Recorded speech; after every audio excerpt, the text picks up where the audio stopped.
The second I saw the time, my chest tightened. 6:42 p.m. Melissa was supposed to be ready at 5:30. Tonight was my father's birthday, his 71st.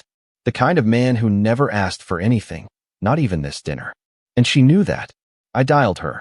She answered on the second ring, her tone flat and unbothered. Relax, Travis. It's not a big deal. Your family can wait. I closed my eyes. The anger didn't come loud. It came cold. They've been waiting. We've all been waiting. She sighed, like I'd just asked her to run a marathon. Well, I had things to do. You don't control my time. Melissa, I said, voice low, steady. This isn't about control. It's about respect. For me. For my father. For a man who helped pay for our wedding when your own family vanished into thin air. She scoffed. So now we're keeping score?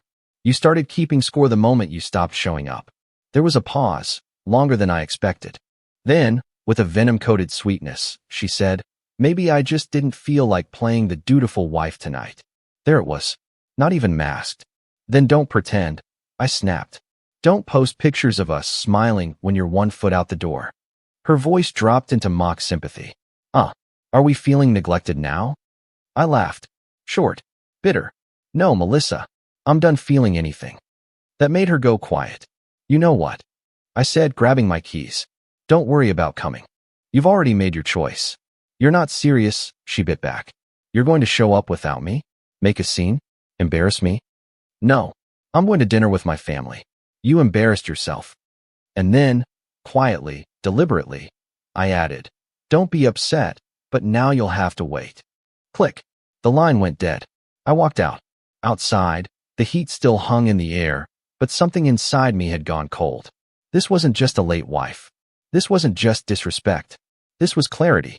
People think betrayal is loud, slammed doors, shouted names. But sometimes, it's a smile that doesn't reach the eyes. A casual dismissal when your world is cracking. I drove to my parents' place alone. Their little house glowing with warmth, candles flickering in the window. My nephews ran up to greet me. My sister hugged me. Nobody asked why Melissa wasn't there. Not yet. But the storm had already begun. And this time, I wasn't waiting for her to explain herself. My parents' home always smelled like Sunday dinners. Rosemary, garlic, warm bread from an oven older than me. Laughter echoed from the kitchen to the back porch, where my nephews had turned a deck chair into a pirate ship. My father was wearing the same plaid shirt he wore every year for his birthday, patched at the elbows, but proud as ever. I could have let the night wrap around me like it used to.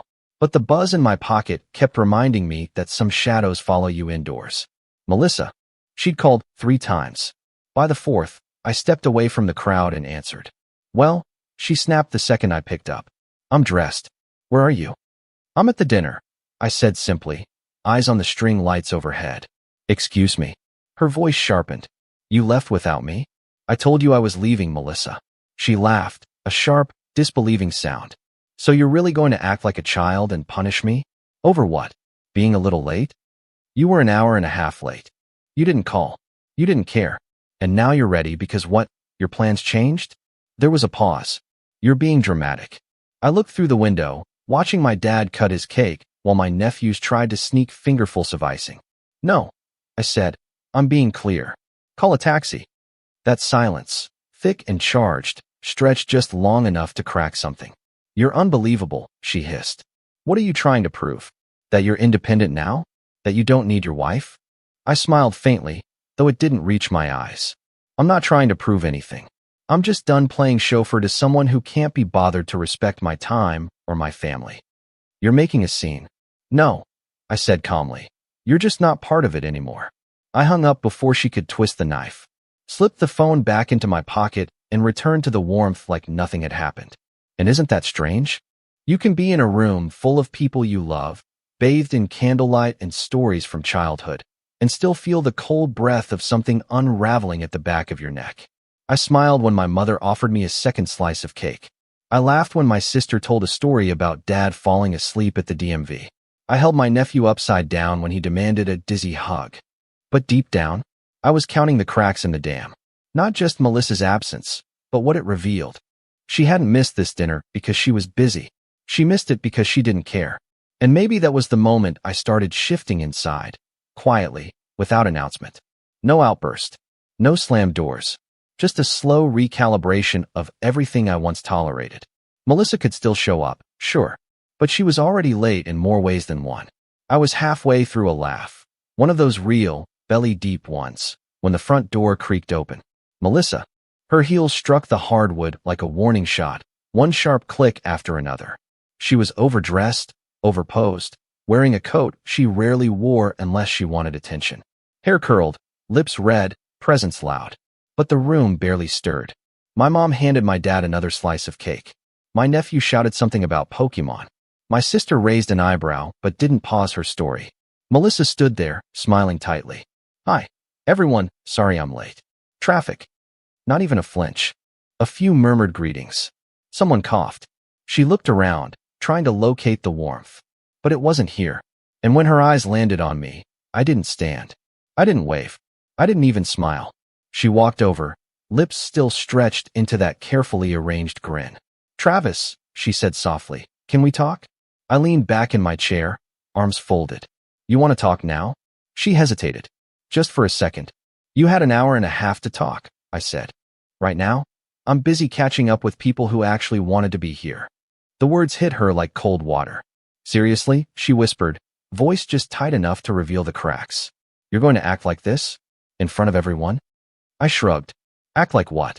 Like I'm enjoying the party? She leaned in, eyes narrowing. You left me. I gave you a chance, I said calmly. You threw it away.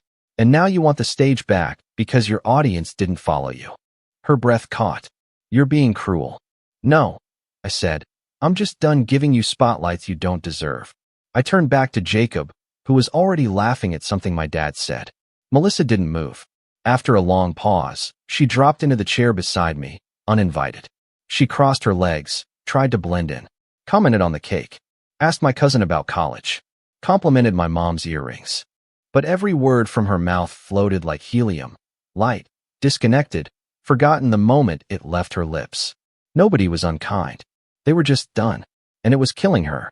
Melissa shifted beside me. Can we please go outside and talk? I looked at her, really looked. The perfectly set curls, the trembling lower lip. And for the first time in a long time, I felt nothing. You can talk, I said, but I'm not leaving this table.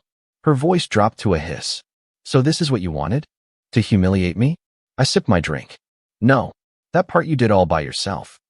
Her jaw tightened, and I knew she wanted to slap the smirk off my face. But instead, she smiled again. That strained, glass-fragile smile she wore when she knew she was losing. She stayed another 20 minutes, trying to claw her way back into a moment that no longer needed her. And I didn't stop her. Because tonight, the silence was mine. The calm, the control. And Melissa? She was just a late arrival to a celebration that had already moved on without her. The second I turned the key and opened the front door, I could feel it building behind me, like a summer storm about to break. Melissa followed close, her heels fast, her breath short. She didn't even wait for the door to shut. Do you feel better? She snapped, tossing her coat onto the couch like she was shedding her entire persona. Was that fun for you? I didn't answer. Just walked to the kitchen, poured myself a glass of water. The hum of the fridge was louder than her voice, for now. She marched in after me. You humiliated me. In front of your entire family. I took a sip. Funny. I thought you did that by showing up an hour and 45 minutes late. Oh, come on, Travis, she barked. Stop playing victim. I got ready. I came. But you acted like I didn't exist. You didn't, I said calmly. Not for weeks. Her mouth opened, closed. That's ridiculous. I leaned against the counter, letting the silence drag for a moment too long. You really think no one notices? I asked. The dinners missed. The late night work calls that somehow always end with your phone face down. The way you haven't looked at me, really looked at me, in months? She crossed her arms. So now I'm cheating? That's where we're going? I didn't say that, I said. But if the shoe fits, at least have the decency to walk out in it. That stung. I saw it. The way her jaw clenched. But I didn't move. She stepped closer, voice lower now. I've been stressed, Travis. Things have been hard. You've been distant too. I almost laughed. Distant? Or finally quiet enough that you couldn't tune me out anymore. She stared at me, as if searching for some remnant of the man she used to own like a trophy on a shelf. But I wasn't there, and it terrified her. "You're really trying to rewrite this whole thing," she said. "Like I'm the villain and you're just this perfect, wounded little saint." I gave a slow smile. "No, Melissa. I'm just finally speaking at the volume you taught me to use, silent." That did it. She snapped.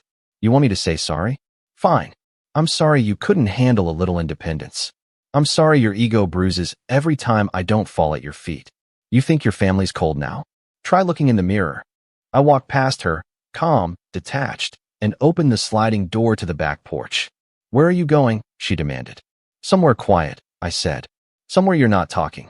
I stepped out and closed the door behind me, letting the cool night air hit my skin like a bomb. Out here, the world was still. Crickets hummed. A few porch lights flickered down the street. I sat on the steps, staring at nothing in particular. Inside, I could still hear her pacing, mumbling, angry at herself, or maybe angry that I didn't break this time. That was the moment something clicked. For so long, I'd been reacting, trying to decode her moods, trying to fix, appease, preserve. But for what? A woman who weaponized silence, turned her absence into punishment, and called it freedom? No more. I wasn't playing defense anymore. I'd been on the emotional ropes, swinging wild, hoping to land something that looked like connection. But tonight, I stopped swinging. I started calculating. If she wanted a game, fine. Let it be chess. And the first rule of chess? You never reveal your real move until it's too late to stop it. The morning after our fight, I didn't sleep in. I didn't sulk. I didn't stew in silence like I used to. I made coffee, shaved clean, ironed my shirt. Melissa walked into the kitchen in her robe, hair tied in a loose bun, her expression guarded, like she hadn't decided yet which version of herself she was going to play today. Apologetic wife? Indignant victim? Aloof stranger? I didn't wait to find out. "Morning," I said, calm as ever. She blinked. "Morning." That was it. No mention of the fight. No sarcastic recap of the party. She waited for me to start something. I didn't.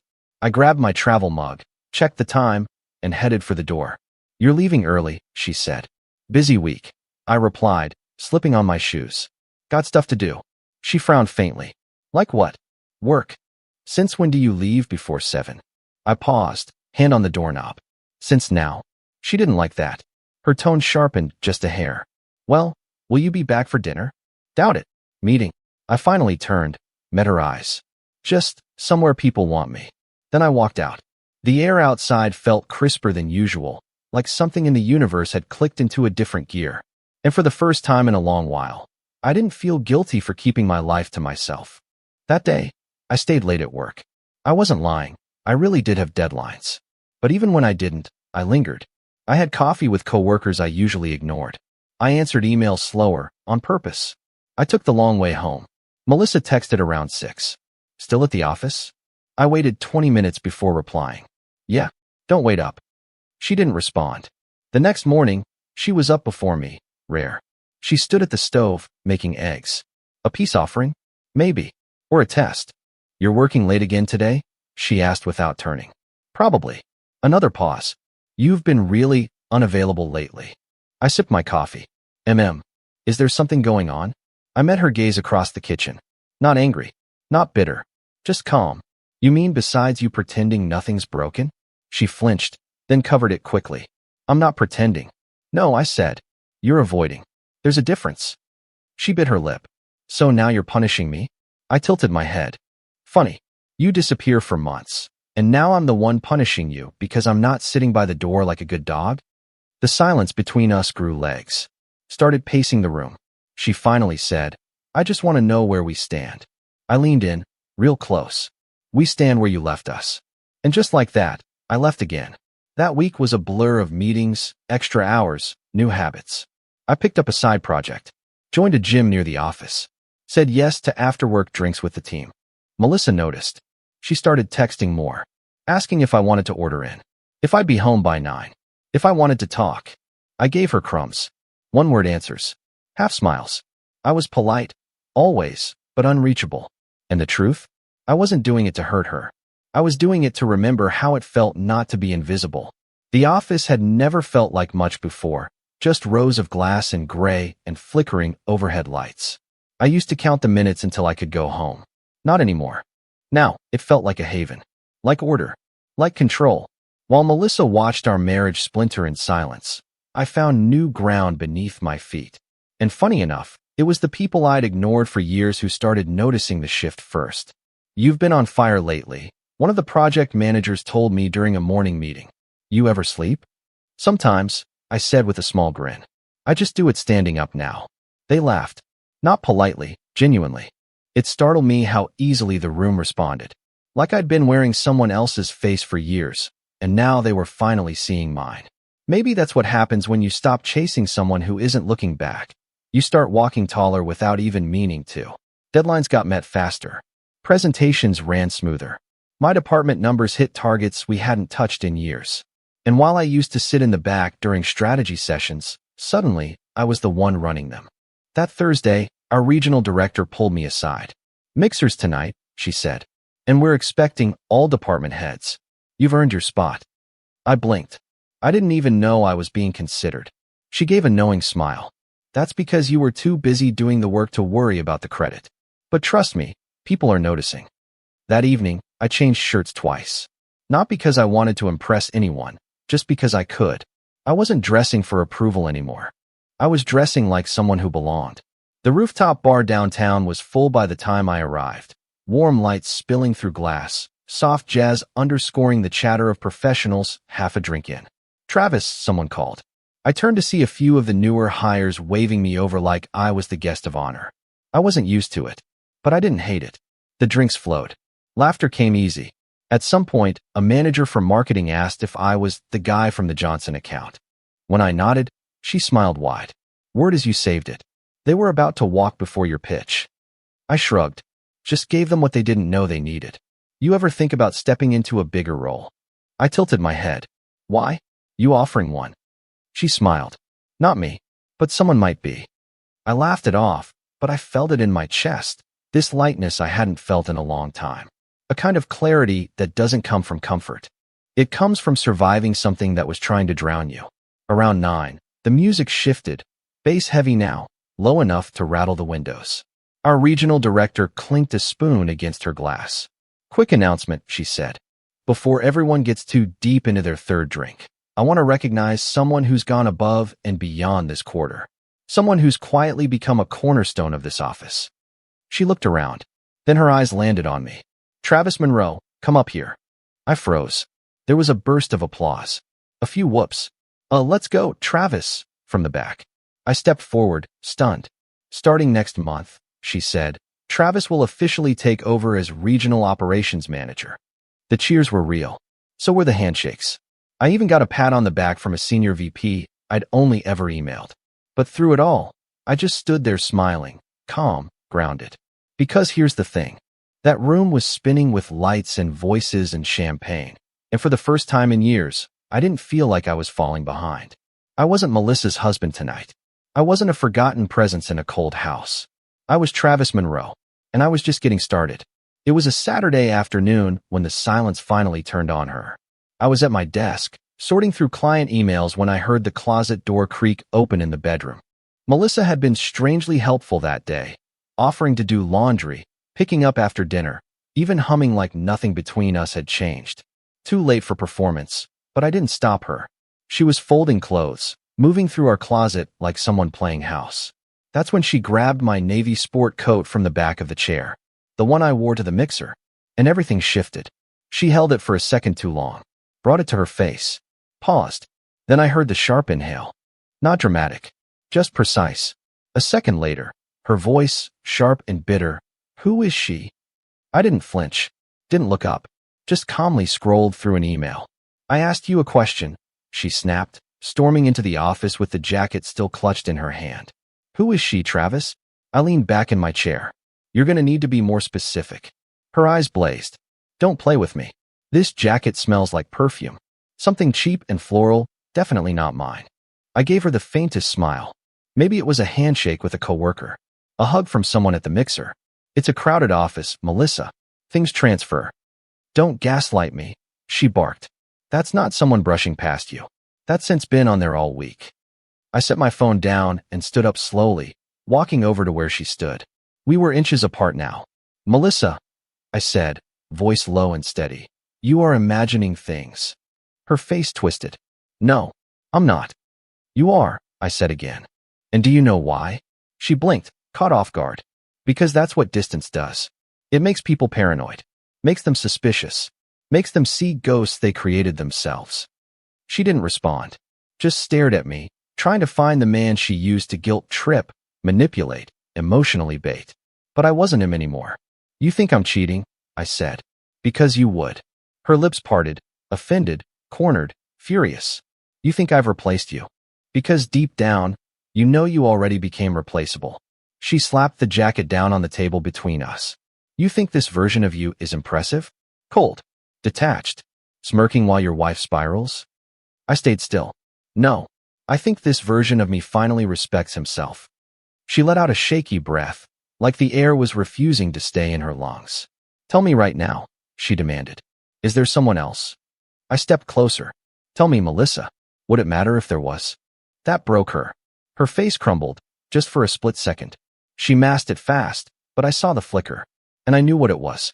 Fear. Not of betrayal. Not of infidelity. But of irrelevance. For years, Melissa had been the axis I revolved around. Every decision, every move, every late night spent justifying her coldness to myself. It all pointed back to her. Now, the compass needle didn't twitch when she moved. And that was the one thing she couldn't stand. She turned and walked away without another word, her footsteps heavy, loud with a rage that had nowhere to land. I sat back down at my desk, picked up my phone, went right back to work. Because whatever she thought she'd found clinging to that jacket, it wasn't perfume. It was distance. And she was finally starting to smell it. It was a Thursday morning when she finally tried to reel me back in, on her terms. I was pouring coffee, dressed sharp, already thinking about a client pitch, when Melissa walked in. Not moody, not tense. Just composed. Polished, even. Her robe tied just a little tighter. Her makeup already half done, though the sun wasn't fully up. We have a party this weekend, she said, reaching casually for a mug. Company thing. Big one. I need you to come. I looked over my shoulder. Since when do you need me anywhere? She gave a flat smile. Since it's at the CEO's house and my boss will be watching. It'll look strange if I show up alone. I turned back to the counter, stirred my coffee. You mean it'll look strange if you show up alone again? She didn't take the bait. It's black tie? I'll send you the address. Just be on time. No, please. No, would you like to come? Not even a trace of apology for the months of absence and emotional vacancy. Just an expectation that I'd show up, smile, stand at her side like I was still hers. I didn't argue, didn't hesitate, just said, all right. She looked surprised for half a second, but recovered fast. Good. She left the room, and I started planning. Not vengeance, not theatrics, just precision. That night, I pulled out my tux, had it dry cleaned, polished my shoes, ran a comb through my hair like I used to when we were dating. The suit still fit, but I didn't wear it for her. I wore it for clarity, because I knew exactly what this party was. Not a celebration, not a social obligation, a performance. Her performance. Melissa had built her world on appearances, on curated social charm. Just enough flirtation to feel powerful, just enough control to keep others orbiting her. But tonight, she'd invited me into the theater, into her space, and she didn't know I'd read the script before she handed it over. Saturday came.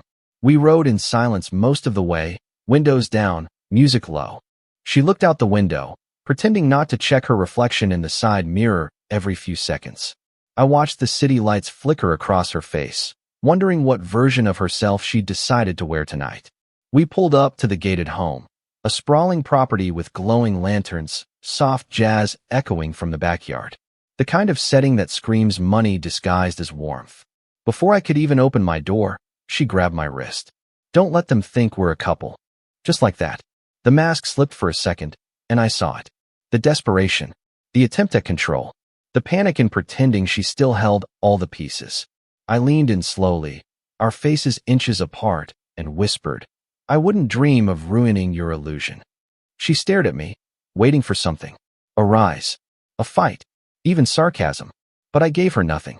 Just that same calm, unreadable quiet that had been driving her mad for weeks.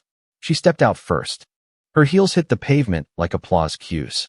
She straightened her dress, touched her necklace, and smiled the way she always did when entering a room that might hold opportunity. I followed, a few paces behind. Not a shadow, not a partner, just a man who understood now. This wasn't her battlefield. It was mine. The laughter hit first. Not the polite kind, the real kind. Easy, expensive. Coming from small clusters of men in sharp suits and women in diamonds they didn't bother to hide. The air was thick with money and soft manipulation. Melissa moved through it like she belonged. She gripped her wine glass delicately, her laugh tuned perfectly for the setting, just a touch breathy, deferential to anyone with status, sharp enough to draw attention when she wanted it. I watched her from the corner of the patio, drink in hand, untouched. I didn't need to play. I just needed to watch. A few familiar faces noticed me. One of the junior partners from another division gave a quick nod, and I returned it. I spoke when spoken to, smiled just enough, shook hands when expected. But mostly, I stayed quiet. Because Melissa was performing, and the cracks were already starting to show. She introduced me to a woman from marketing as my +1, never my husband. She lingered by her boss's side with the charm of someone desperately curating chemistry. When he laughed at something I couldn't hear, she placed her hand on his shoulder. Barely, for just a second too long. She was building her image. Independent, elegant, desired. But every few minutes, her eyes darted back to me. Checking, measuring, worrying. I didn't engage, didn't scowl, didn't even move. Just stood there, a calm presence she could neither control nor ignore. It was driving her mad. I could see it in the way she adjusted her dress too often. The way she whispered quickly to the bartender, then smiled a second too late when someone tapped her shoulder. She was used to knowing where the power sat. And tonight, it wasn't with her. I walked inside for air, though it was the same breeze, just filtered through soft music and crystal chandeliers. On the way back out, a man near the fireplace recognized me. "You're Monroe, right? Travis Monroe?" "Depends," I said with a small smile. "Am I being served papers or offered a drink?" He laughed. "Neither. Just heard your name mentioned in the last regional meeting. Johnson account, right?" "That's me. Strong work. You've been on radar lately." Melissa passed by us just then, and I caught the way her head turned. Barely. She was listening. I didn't give her anything. Just a polite nod to the man and moved on. Then the mic tapped. Melissa's boss stood on the back patio, smiling under the soft glow of hanging lights. "Everyone, real quick," he called out. "Before dessert shows up and the wine really takes hold, I've got an announcement." People gathered fast. Phones tucked away. Glasses raised slightly. The kind of collective shift that says, "This matters." Melissa stood a few feet to his left, posture perfect, hands clasped. Her smile strained with anticipation. Her boss beamed. "You've all heard me talk about expanding the ownership circle, bringing in people who've proven their value, not just in numbers, but in vision. Well, tonight's the night." He looked around, paused just long enough. "Please join me in congratulating our newest co-owner, Travis Monroe." For a moment, the air didn't move. Then it exploded. Applause. Cheers. Someone even whistled. I stepped forward, slow and measured. Melissa's face was unreadable. No, scratch that. It was blank because she didn't know which emotion to reach for first. Shock. Embarrassment. Panic. Her hand dropped from the stem of her glass. I took the mic, turned to the crowd with a soft nod. "Thank you," I said, calm and even. "It's an honor. And since we're making announcements," I looked directly at her. "I've got one more." I held the microphone like it weighed nothing at all. Melissa was frozen beside her boss, glass hanging in midair, face colorless beneath perfect makeup. The party had stilled, conversations paused, smiles frozen halfway. Eyes on me. I let the silence hang just long enough. "I want to thank the leadership team," I began, voice steady. "This company's been more than a workplace to me lately. It's been clarity, structure, a reminder of who I am when I'm not being diminished." A few nods, scattered polite smiles. I shifted slightly toward Melissa, made sure she saw the moment coming, not because I owed her that, but because I wanted her to feel every second before the ground fell. "And one last personal note," I said calmly. "As of next week, I'll be filing for divorce." Gasps. Sharp intakes of breath. One woman visibly mouthed, "Oh my God." Melissa blinked. Once. Twice. Then it hit. Her face twisted, not into shock, into rage. She stepped forward. "What the hell do you think you're doing?" she hissed. I didn't hand her the mic. I just turned, stepped back into the crowd, and let the announcement settle. Travis, she snapped louder now, chasing my shoulder as whispers started to spread. You can't just say that in public. I stopped, faced her fully. Why not? Our marriage has been a performance for months. Seems fitting the curtain call happens on stage. Her mouth opened, and before she could unleash whatever venom she'd stored up, it happened. From the far side of the crowd, someone barked. You did the right thing, man. She slept with the manager. The room erupted. Gasps, more than before. A ripple of tension so sharp it cracked the air. All heads turned. Some toward Melissa, some toward the corner where a red-faced man was now backing up. Realizing too late, he'd spoken out loud. Melissa's eyes shot to her boss, then the crowd, then to me. Wait, what? Who said that? That's not true. But it was too late. The party had turned. Her boss's smile vanished. Someone stepped away from her, clearly uncomfortable. A woman near the bar was already whispering furiously into someone's ear. Travis, tell them it's not true, Melissa said, panicked now, stepping closer to me. Tell them it's a rumor, some idiot trying to ruin my career. I didn't say anything, just looked at her. And that silence? It was louder than any insult. She reached for my arm. Please, Travis, don't let this be the story. I stepped back, slow, measured. It already is. Her hand dropped. She turned, wild-eyed, looking for someone, anyone, to defend her. But all she found were turned backs, awkward glances, people suddenly remembering drinks they needed to refresh or bathrooms they needed to find. Her kingdom had crumbled. Not with a scream. With silence. And me? I walked to the bar. Ordered a whiskey. Neat. The glass hit the wood just as the party music clicked back on. Too loud. Too forced. The show would try to continue. That's what they always do. But Melissa wasn't the star anymore. And her act? Done. 6 months later, the parking lot felt different. Cleaner, somehow. Or maybe it was just me. I pulled into my reserved space, the morning sun glinting off the hood of my new car, sleek, quiet, dark as polished obsidian. The kind of car I'd once told myself I didn't need, didn't deserve, wasn't practical enough for a man who'd been shrinking himself to fit someone else's story. Now, it felt like the right size for who I was. The engine clicked off, and I sat for a second in the stillness, watching the slow pulse of the city stretch out around me. My name was etched on the glass panel by the elevator inside. Travis Monroe, regional co-owner. It still didn't feel like triumph. It felt like peace. Upstairs, the office was already humming. Phones ringing, shoes tapping tile, meetings unfolding with whiteboards and caffeine and focus. I greeted the front desk with a nod, bypassed small talk. Everyone knew what I'd weathered. No one brought it up anymore. Melissa was gone. Technically, she'd resigned. That's how they phrased it in the official HR note that went around after everything fell apart. But everyone knew the truth. You don't keep someone who detonates their own credibility in front of 100 witnesses. Her manager, the man from the party, was also gone. Disappeared within the week. The company swept it all fast, quiet, clinical. New blood moved in. The office breathed easier.